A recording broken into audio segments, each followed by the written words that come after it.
오늘 우리 함께 읽고 은혜 나눌 말씀은 고린도 전서 16장 22절입니다.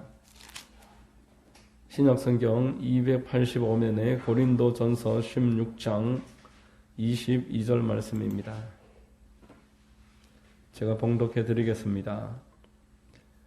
만일 누구든지 주를 사랑하지 아니하면 저주를 받을지어다. 우리 주여 오시옵소서. 아멘. 할렐루야. 주일 오전 예배 나오신 여러분들 주님 이름으로 환영하고 축복합니다. 우리 옆에 분과 한번 인사하시겠습니다. 참 잘 오셨습니다. 참 잘 오셨습니다. 만나서 반갑습니다. 저는 이제 오늘 봉독해드린 고린도전서 16장 22절 말씀을 통해서 임마누엘의 약속, 영적 문제와 임마누엘의 관계에 관해서 함께 말씀의 은혜를 나누겠습니다. 성령님이 우리 모두에게 큰 은혜 더해 주시기를 바랍니다. 여러분, 구약 성경에 요셉이라는 한 인물이 등장합니다. 요셉을 영적으로만 해석할 것이 아니라 인간적으로 한번 생각해 본 적이 있었습니다. 아버지에게서 떨어져서 심부름 갔다가 형들이 이 요셉을 죽이려고 웅덩이에 던졌는데 또 한 사람의 마음이 바뀌어서 팔아버리기로 했습니다. 그래서 먼 이국 땅으로 팔려갔습니다. 그래도 아버지를 만나겠다는 소망이 있었기 때문에 그곳에서 성실하게 일을 했는데 유혹을 받고 모함을 받아서 이제 더 처참하게 감옥으로 떨어지게 됐습니다. 감옥에서도 착실하게 잘 지냈지만 소망이 하나하나 생길 때마다 다 꺾여졌습니다. 술 맡은 관원장이라고 함께 옥에 있었던 사람이 꿈을 꾸었는데 꿈을 잘 해석해주고 나가게 되면은 자기를 기억해주기로 약속을 든든하게 했었는데도 자기를 잊어버리고 그 소망이 다시 한번 꺾여졌습니다. 나중에 하나님이 그를 건지시는 것 또한 우리가 알고 있지만 그 인간적인 면만을 봤을 때는 참 사람은 믿을 대상이 못 되는구나. 요셉을 보면서 그런 생각을 해본 적이 있습니다. 사람에게 계속 실망하고 배신당하고 사람과 함께 잘해보려고 하지만 통하지 않더라라는 것입니다. 요셉이 아버지에게 떨어짐으로 그 오랜 시간 동안 배신과 유혹과 모함과 혹독한 노동 그 가운데서 살았는데 하나님께서는 성경 전체를 통해서 우리에게 알려주시고자 하시는 바가 있습니다. 사람이 요셉이 아버지에게서 떠나서 고통당했던 것처럼 사람이 하나님에게서부터 떨어지면은 거기에서부터 고통이 시작된다는 겁니다. 예레미야서 2장 19절에 내 악이 너를 징계하였고 내 반역이 너를 책망할 것이라. 그런즉 내 하나님 야훼를 버림과 내 속에 나를 경외함이 없는 것이 악이요 고통인 줄 알라. 주 만군의 야훼의 말씀이니라. 성경 전체가 이것을 이야기합니다. 시작에서부터 계시록에 이르기까지 이것만 이야기하는 것입니다. 하나님을 가까이 함이 복이라 하셨습니다. 그리고 하나님에게서부터 떨어지면 고통입니다. 시편 73편 28절에 하나님께 가까이 함이 내게 복이라. 내가 주 야훼를 나의 피난처로 삼아 주의 모든 행적을 전파하리이다. 이것이 성경의 일관적인 메시지입니다. 하나님께 가까이 있으면은 태양 옆에서 따뜻함을 누리는 것처럼 하나님에게서부터 멀어지면은 이제 추워지고 고통스러워진다는 것입니다. 그래서 하나님은 사람에게 우리와 함께 계시겠다. 우리와 함께 있겠다. 우리가 하나님께 갈 수 없으니까 하나님이 우리에게 오시겠다. 이렇게 말씀하셨습니다. 하나님이 우리에게 오신다는 것이 복음의 첫 번째 언약입니다. 임마누엘이라고 하는 말입니다. 하나님이 우리와 함께 계신다. 여러분, 성경은 어떤 역사책이 아니고 약속의 책입니다. 하나님이 약속하셨는데 이 약속을 성령으로 말미암아 이제 믿기 시작하면은 그게 믿음입니다. 성경을 믿는 것이 곧 믿음이 되는 것입니다. 구약을 Old Testament라고 해서 오래된 언약, 처음에 먼저 주신 언약이고 신약은 New Testament라고 해서 이제 그 언약이 성취되는 과정입니다. 오실 주님을 예언했기 때문에 주님 오시기를 유대인들이 기다렸고 이제 신약의 교회는 다시 오시겠다 하셨으니 다시 오시는 주님을 기다리는 것입니다. 둘 다 주님을 기다립니다. 그래서 신약의 성도들은 지금은 그렇게 안 하지만 당시에는 마라나타 이렇게 인사했습니다. 주님 이제 곧 오십니다. 우리 할렐루야 이렇게 인사하듯이 당시의 성도들은 마라나타. 오늘 본문에 우리 고린도후서 전서 16장 마지막에 보면은 주님 다시 오십니다. 마라나타 이렇게 인사하고 있는 것입니다. 자, 여러분, 우리 주님이 왜 다시 오셔야 됩니까? 왜 우리에게 오시겠다는 이야기가 구약 신약에 계속 나옵니까? 무슨 일이 있었길래? 하나님이 처음에 창조하실 때 뭔가 부족하게 잘못 만들으셔서 이제 주님이 오셔야지만 그것이 제 기능을 하고 행복할 수 있도록 그렇게 창조하신 것입니까? 그렇지 않습니다. 하나님은 완전한 것을 만드셨습니다. 문제가 없는 것입니다. 눈물도 아픔도 고통도 없는 것, 전혀 하나의 결핍도 없는 것을 만드셨습니다. 창세기 1장 31절에서 2장 2절까지 말씀을 보면은 하나님이 지으신 그 모든 것을 보시니 하나님이 지으신 그 모든 것을 보시니 보시기에 심히 좋았더라. 저녁이 되고 아침이 되니 이는 여섯째 날이라. 천지와 만물이 다 이루어지니라. 하나님이 그가 하시던 일을 일곱째 날에 마치시니 그가 하시던 모든 일을 그치고 일곱째 날에 안식하시니라 라고 말했습니다. 인간이 이제 뭔가를 해야 되는 게 없습니다. 인간은 하나님과 함께 안식하는 것입니다. 하나님이 다 만들어 놓으시고 그것을 정복하고 다스리고 그 가운데서 행복을 누리고 생육하고 번성하는 것이 인간에게 주어진 일입니다. 여러분, 우리가 장차 가게 될 그 영원한 안식처도 이와 똑같습니다. 하나님과 함께 있는 그 자녀들은 고통도 눈물도 결핍도 없습니다. 우리 자녀들이 부모와 함께 안락함을 얻는 것과 동일한 일들이 있습니다. 그러나 지금 우리가 살아가는 세상은 그렇지 않다는 것입니다. 저주가 가득한 세상입니다. 조화롭지 못합니다. 어디에 복이 있다고 해서 찾아가 보지만 거기에 문제가 없는 곳이 없습니다. 미국이 좋다 해서 찾아가 보지만 미국에서 한인들이 가장 많이 극단적인 선택을 하는 그룹이 한인들이라는 한국 사람들. 미국이 코리안 드림이라고 찾아가서 성공하는 사람들이 있는 반면 고통이 많은 곳입니다. 캐나다가 좋다 해서 거기를 찾아가도 또 그렇습니다. 도시가 좋아서 찾아가니 또 그렇고 그래서 시골로 돌아오자 해서 돌아오니 시골이라고 완전할 수 없습니다. 왜? 하나님과 단절되어 있기 때문에. 요셉이 그랬던 것처럼 아버지에게서부터 단절되니까 형들도 그리고 보디발의 그 집도 감옥도 아무리 애쓰고 힘쓰고 노력해도 안 되더라라는 것을 말하는 것입니다. 여러분, 하나님이 사람에게 완전한 것을 주셨는데 단 하나의 법을 말씀하셨습니다. 이거는 꼭 지켜라. 창세기 2장 17절에 선악을 알게 하는 나무의 열매는 먹지 말라. 내가 먹는 날에 반드시 죽으리라. 반드시 죽으리라. 이것은 지켜야지 이 완전한 복을 누릴 수 있다. 라고 했는데 아담이 그 아내와 함께 그것을 그냥 어겨버렸습니다. 법을 어기니까 죄책감이 생길 수밖에 없습니다. 그래서 스스로 하나님을 피했습니다. 3장 8절에 그들이 그날 바람이 불 때 동산에 거니시는 야훼 하나님의 소리를 듣고 아담과 그의 아내가 야훼 하나님의 낯을 피하여 동산나무 사이에 숨은지라 라고 말합니다. 죄를 짓고 스스로 피하니 이제 거기에서부터 징계가 시작됩니다. 3장 17절에 아담에게 이르시되 내가 내 아내의 말을 듣고 내가 내게 먹지 말라 한 나무의 열매를 먹었은즉 땅은 너로 말미암아 저주를 받고 너는 내 평생에 수고하여야 그 소산을 먹으리라. 이제 저주라는 말이 첫 등장하는 것입니다. 인간의 힘으로 해결할 수 없는 것을 저주라고 합니다. 생육하고 번성하고 정복하고 다스리고 할 일이 많았지만 그러나 순리대로 다 착착 해결되기 때문에 기쁨이 있고 보람도 있고 만족이 있고 전혀 힘드는 일이 없었습니다. 그런데 이제 내가 할 수 없는 일들이 계속 생겨나니까 보람도 없고 기쁨도 없고 스트레스가 계속 쌓이는 것입니다.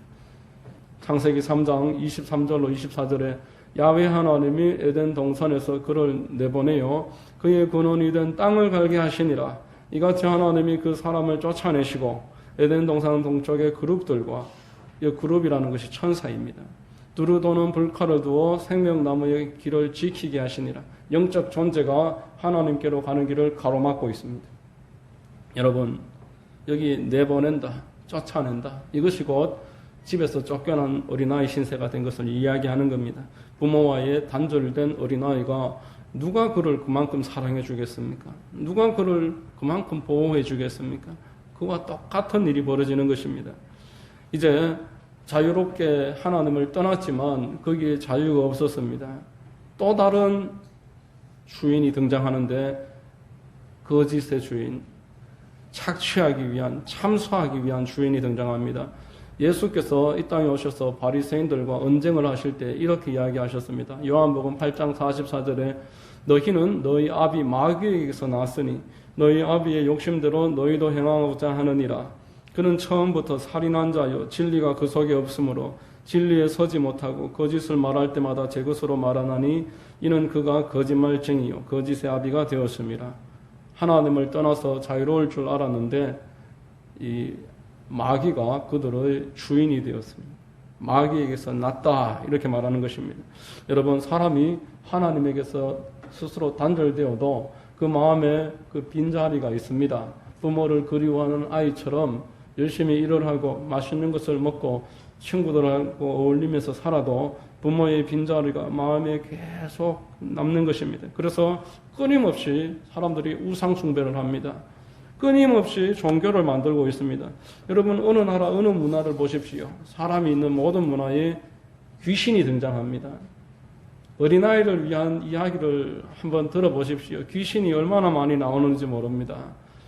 산에 가면 산신령이 나타나고 바다에 가면 용왕이 나타나고 어디 가든 화장실에 가도 귀신이 있고 귀신 없는 이야기가 없습니다. 신문만 여러분 펼쳐보십시오. 79년생, 91년생 몇 월 달에 태어난 사람들은 이번 달에 조심하라. 그게 사주 보는 거 아닙니까? 신문만 펼쳐봐도 운세를 봐주고 그 운세 때문에 사람들이 위축되고 그 운세 때문에 힘을 얻어서 이를 벌려보기도 하고 여러분 얼마나 태풍 앞에 촛불처럼 미약하고 연약한 존재가 사람인 줄 모르는 것입니다. 여러분 하나님을 떠나서 저주가 임했다고 시작을 하고 있습니다. 하나님을 떠나서 저주가 크게 세 가지인데 그 중에 첫 번째가 영적 문제입니다. 영적 문제가 우리 모두에게 다 있습니다. 에베소서 2장의 1절로 7절의 영적 문제를 구체적으로 말합니다. 그는 허물과 죄로 죽었던 너희를 살리셨도다. 그때 너희는 그 가운데서 행하여 이 세상 풍조를 따르고 공중의 권세 잡은 자를 따랐으니 곧 지금 불순종의 아들들 가운데서 역사하는 영이라. 전에는 우리도 다 그 가운데서 우리 육체의 욕심을 따라 지내며 육체와 마음에 원하는 것을 하여 다른 이들과 같이 본질상 진노의 자녀이었더니 긍휼이 풍성하신 하나님이 우리를 사랑하신 그 큰 사랑을 인하여 허물로 죽은 우리를 그리스도와 함께 살리셨고 너희는 은혜로 구원을 받은 것이라. 또 함께 일으키사 그리스도 예수 안에서 함께 하늘에 앉히시니 이는 그리스도 예수 안에서 우리에게 자비하심으로써 그 은혜의 지극히 풍성함을 오는 여러 세대에 나타내려 하심이라 라고 말했습니다. 여러분, 사람들이 하나님에게서 떠나면은 공중 권세 잡고 있는 마귀가 바로 낚아채버립니다. 귀신이 결코 그들을 아름답게 행복하게 만들어주지 않습니다. 귀신은 더럽고 악한 존재들입니다. 도둑질하고 죽이고 망하게 하기 위한 목적뿐이라고 했습니다. 성경에서 60번 이상 이 귀신을 더럽다, 악하다 이렇게 표현했습니다. 누가복음 4장 33절에 회당에 더러운 귀신 들린 사람이 있어 크게 소리질러 이르되 누가복음 11장 24절에 더러운 귀신이 사람에게서 나갔을 때에 물 없는 곳으로 다니며 쉬기를 구하되 얻지 못하고 이에 이르되 내가 나온 내 집으로 돌아가리라. 더러운 짓을 하게 만드는 더러운 귀신입니다. 그리고 악하다 했습니다. 에베소서 6장 12절에 우리의 씨름은 혈과 육을 상대하는 것이 아니요 통치자들과 권세들과 이 어둠의 세상 주관자들과 하늘에 있는 악의 영들을 상대함이라 라는 것입니다. 악한 짓을 하고 더러운 짓을 하는데 이 악하다는 말의 원어는 참소한다라는 뜻입니다. 헐뜯는다라는 뜻입니다. 이 악한 존재는 계속 헐뜯습니다. 하나님을 헐뜯습니다. 하나님이 너희들이 하나님처럼 되지 못하게 하려고 선악과 먹지 말라고 하는 거 아니냐? 따먹어라. 하나님을 헐뜯습니다. 사람도 헐뜯었습니다. 욥이 괜히 하나님한테 잘하겠습니까? 하나님이 축복하시니까 그렇지 한번 다 빼앗아 보십시오. 그러면은 뒤도 안 돌아보고 떠날 것입니다. 헐뜯습니다. 여러분 계속 참수합니다. 그들은 도둑입니다. 우리의 모든 것을 빼앗습니다. 죽이고 망하게 하는 것입니다. 여러분 저기 상검에 하검, 중검, 상검이 있는데 그 슈퍼 하나 없는 그 새 동네에 꼭대기에 가면 무당집이 있습니다. 제가 그 무당집에 전도하러 들어갔는데 무당 할머니 한 분이 한 1원 넘으신 분이 앉아 계십니다. 그래서 제가 전도를 했습니다. 이제 본인이 이야기를 하는데 19살에 몸이 아픈데 이것도 해보고 저것도 해보고 다 안 되니까 마지막에는 신받아라 하더랍니다. 그래서 고등학교 졸업도 못하고 신받았다는 겁니다. 그래서 지금 50년이 넘도록 무당 일을 하고 있는데 무당 그 섬기는 귀신 평생 따라다녔는데 하나도 남는 게 없더라 이렇게 이야기합니다. 돈도 많이 들어오는데 계속 나오는 만큼 없어지고 남는 게 하나도 없다. 그리고 가족도 하나도 남지 않는다. 건강도 지금 다 잃어버리고 아무것도 없다. 본인이 그렇게 이야기합니다. 저기 제가 오늘 여름에 어떤 책을 한 권을 읽었습니다. 캐나다의 토론토 순복음교회 김석재 목사님 간증인데요. 40대 중반까지 여의도 순복음교회 안수 집사였습니다. 사업이 해도 계속 망하는 겁니다. 너무나 막연한 신앙생활 가운데서 낙담하고 있었습니다. 그 무렵에 같은 또래의 외사촌 한 사람이 죽었습니다. 뭐 때문에 죽었는지 몰랐는데 한 3년도 채 안 돼서 또 외사촌 한 명이 또 죽었습니다. 몇 년 사이에 외사촌이 죽기 그 앞에 몇 년 앞에 외할아버지도 돌아가셨습니다. 무슨 일인가 어떻게 이제 이야기를 들어서 알게 됐는데 이 세 분이 똑같은 이유로 죽었습니다. 세 분 다 극단적인 선택을 한 겁니다. 예수님을 믿는 상황 가운데서 본인이 하는 일마다 너무 힘들고 어려운 그 목사님이 그 외사촌 외갓집의 일을 들으면서 하나하나 이제 본인이 그때부터 영적인 것에 눈을 뜨기 시작하고 관심을 가지고 연구를 하기 시작했습니다. 집집마다 영적인 존재에 붙잡혀서 반복되는 내력이 있구나. 집안에 내림이라고 이야기할 수도 있을 만한 반복되는 현상이 있구나. 여기에 대해서 눈을 뜨고 이때부터 이 일에 관해서 많은 설교와 세미나와 책을 쓰고 계시는데 그것에 관련해서 많은 그 도전이 될 만한 우리가 깨달아야 될 만한 일들을 본문은 주를 사랑하지 아니하면 저주를 받을지어다라고 말씀을 하고 있습니다.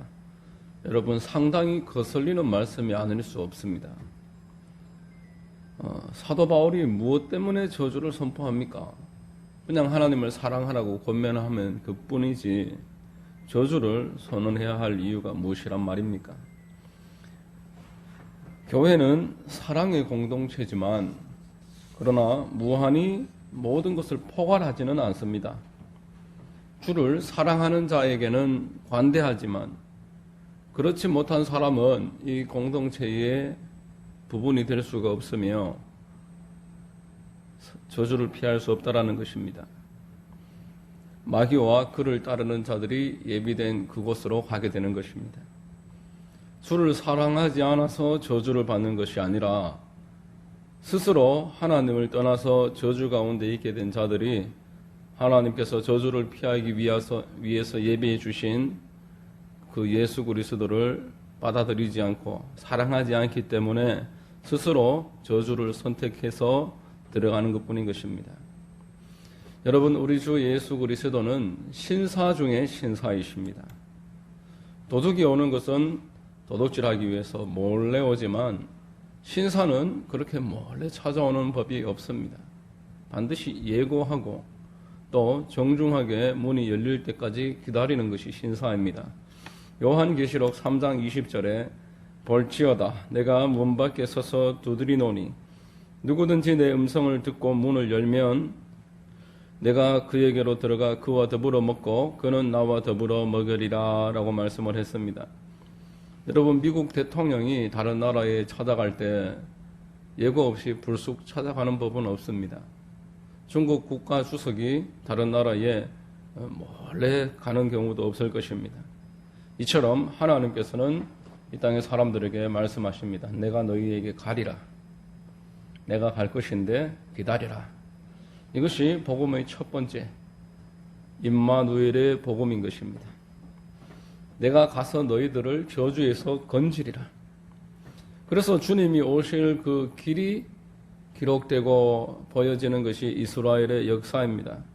창세기 12장에서 아브라함을 택하셔서 이스라엘 민족이 드러나게 되고 또 그 민족 가운데서 다윗의 자손, 그 씨앗이 길이 선명하게 드러나기 시작합니다. 구체적으로 이사야서 7장 14절에 보면은 그러므로 주께서 친히 징조를 너희에게 주실 것이라. 보라, 처녀가 잉태하여 아들을 낳을 것이요 그의 이름을 임마누엘이라 하리라 라고 말했습니다. 이스라엘이 그 주님 오시는 나라가 되는데 그 가운데 12지파 중에 중간에 유다지파 다윗의 자손으로 오시겠다. 이사야서 11장 1절에 이새의 줄기에서 한 싹이 나며 그 뿌리에서 한 가지가 나서 결실할 것이요 그 위에 야훼의 영 곧 지혜와 총명의 영이요 모략과 재능의 영이요 지식과 야훼를 경외하는 영이 강림하시리니 라고 말합니다. 이새의 아들 다윗의 후손으로 우리 구주 예수 그리스도께서 오신다라는 것입니다. 하나님을 떠남으로 저주가 시작이 되었고 그 저주의 첫 번째 부분이 영적 저주입니다. 악한 영, 더러운 영. 이 본연의 특징대로 사람에게 도둑질합니다. 죽입니다. 망하게 하는 것이 목적이고 그 외에 다른 목적은 없습니다. 이것을 돈으로도 지식으로도 인맥으로도 어떤 인간의 방법으로도 해결할 수가 없기 때문에 저주인 것입니다. 이 저주에서 우리를 구원하시기 위해서 예수께서 이 땅에 오신 줄로 믿습니다. 약속하신 그대로 2000년 전에 예수 그리스도께서 이 땅에 오셨습니다. 인간의 몸을 입고 오셔서 요한복음 1장에 세상 죄를 지고 가는 하나님의 어린 양이다라고 말씀했습니다. 그리고 요한 3서 8절에 마귀의 일을 멸하려고 오셨다라고 말씀을 하셨습니다. 여러분, 이제 한 달 뒤에 성탄절은 이 오신 예수 그리스도를 기념하는 날입니다. 그분은 오셨고 십자가를 지셨고 부활하셨습니다. 이 세 가지 복음으로써 우리들을 구원하셨던 것입니다.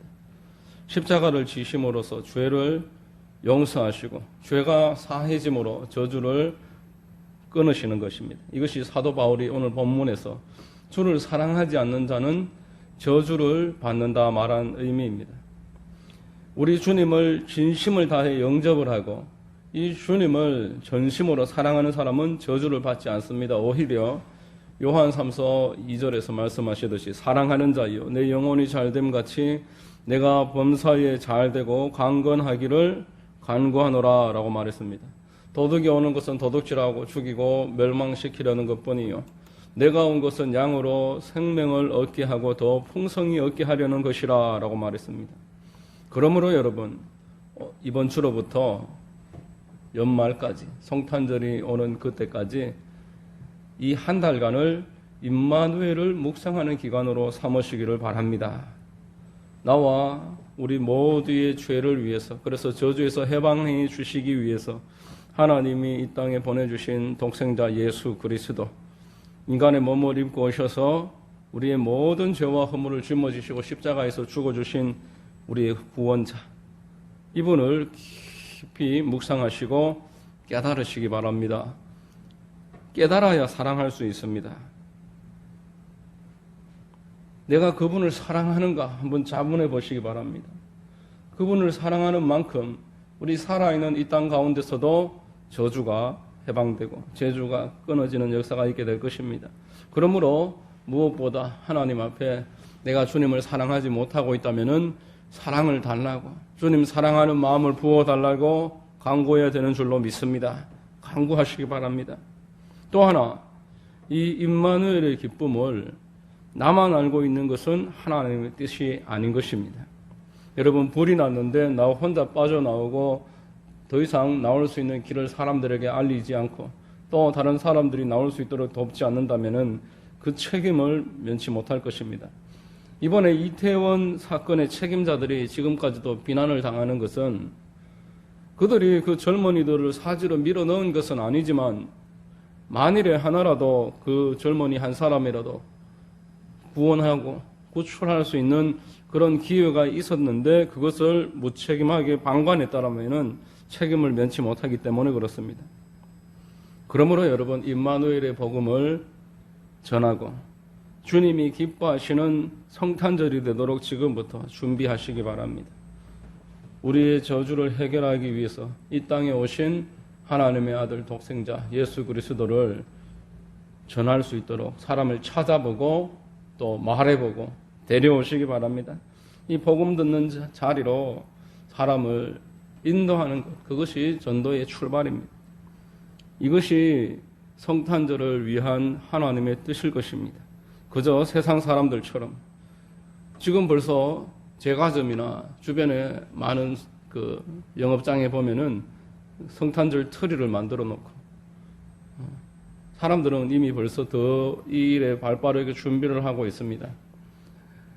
트리 만들고 어린아이들 율동에 박수치고 사진 찍고 그것만이 주님이 원하시는 성탄절의 목적이 아닐 것입니다. 이 남은 한 달 동안 기도하면서 내가 정말 주님을 사랑하고 있는지, 나를 위해 이 땅에 오신 그 주님을 깊이 사랑함으로 주님이 나를 기뻐하시고 하나님이 나를 사랑하시는 만큼 나도 사랑하고 있는지 생각해보고 이것을 위해 기도하고 또 한 영혼을 주님께로 인도하는 일에 우리가 깊이 참여하면은 하나님으로부터 오는 더 놀라운 축복과 기쁨과 평강과 은혜가 있게 될 줄로 믿습니다.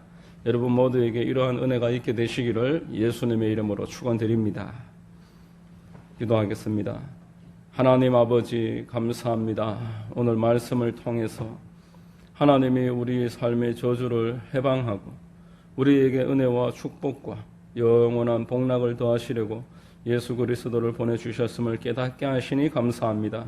우리 모두 주님을 더욱 사랑하게 하시고 주님을 사랑하여 삶의 저주가 끊어지고 영원한 은혜를 풍성히 누리도록 축복해 주옵시며 또한 우리 주변에 주님을 모르고 영원한 멸망으로 치닫고 있는 영혼들을 주님께로 인도하는 일에 귀하게 쓰임 받을 수 있도록 우리를 붙잡아 주시고 축복하여 주옵소서.